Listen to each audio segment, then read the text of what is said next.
report, you have the FFF reporting palay prices to be hovering around 12 to 15 pesos, whereas the PSA is reporting an average of close to 17 pesos, at least from January to June. Regardless, there's a decline.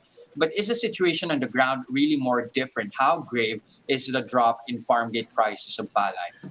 It's an extremely serious situation, Jess, because I calculate the break-even price for 1 kilo of palay to be in the vicinity of 13 pesos per kilo. So the prices now at farm gate are between 12 to 15 pesos per kilo. And that is validated by the Department of Agriculture itself.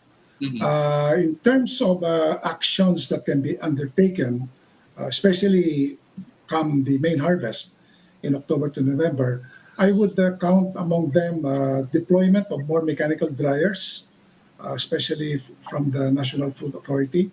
Number two, we hope that we agree with the Department of Agriculture that the local government unit should also step up in terms of intervening in the purchase of palay from farmers at least the 19 pesos per kilo NFA support price. Because you see, the capability of the NFA to intervene is limited to its buffer stocking requirements pursuant to the rice tariffication law. In other words, beyond the buffer stocks that they need to procure, they cannot anymore go into a support price mode. But first, give us an idea, sir. Is the situation that 12 to 15 peso price that you have at least monitored for your members, is this across the board, or is the situation in some areas worse off than in other regions or provinces? It's across the board. So you can have some places like, for example, I think Mindoro Occidental. It was reported by one group that the price of palay was down to around 10 pesos per kilo. But in other areas, it could be at the level of 15 pesos. So depending on the location, it could be lower, it could be higher, but the range is between roughly 12 to 15 on the average.